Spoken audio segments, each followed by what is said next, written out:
یارانو سلامونه. الله دې وکړي چې ټول به جوړ روغ اوسئ. من او ورسره زه دا ملګری بس نن دغې باغ ته راغلی وو. داسې یو کوچنی غوندې باغ دی او په ده کې موږ سبزي کرو.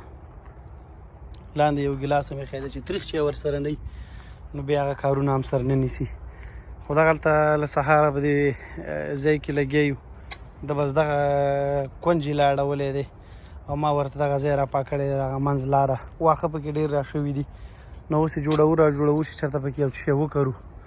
نو دغلته خواري زاري روانه ده تر څو هغه پالک او سابه او ګندنه او خاو خو دغلته را وکرو په خیر چې دا ځای را زرغون شي جوړ شي. نو خزان پرې راغلی دی. دا پاڼې هم را غورځېدلي دي دې ونو نه. زموږ د دې باغ دا خوا او شا یې ټوله ګنده کړې ده. خو کدوان دا کدوان پخولو ته هم جوړ دي. ښه برې پختان خو جوړ است ها ښه دا داسې غټ بیخي غټ کدو دی. توتي زمیني هلته یو توتي زمیني هم شته دی.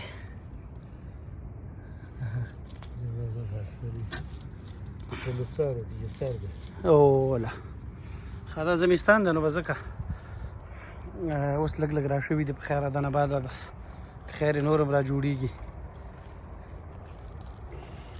افغانستان نه راغلي چې دلته دهقانۍ نه خلاص شو خو دلته په بلې دهقانۍ اوښتي یو.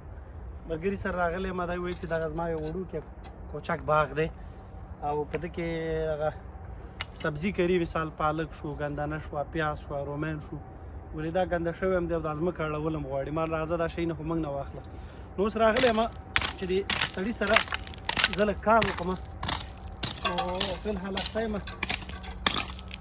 د یو شینوارو نه راغلو بل شینوارو خلکو ته راوښتی یم نو بس دا پټی به په قرار سره پاکو تر څو دا چې کله پاک شو نو بیا هغه اخري ویډیو هم تاسو باندې ګورو چې ما او د انډیوال څومره کار کړی دی. او دا ګورې دې ملګري ګوره داسې اوس دا ګوره دا ټول دې ملګري پاک دا دې ملګري پاک کړی دی او دا ملګری و چې دا ونې هم د دې دي دا پالک مالک او دلته ډېر شیونه توتي زمیني او کدو او ډېر شیونه کرل شوي. نو دا ډېر ښکلی باغ دی.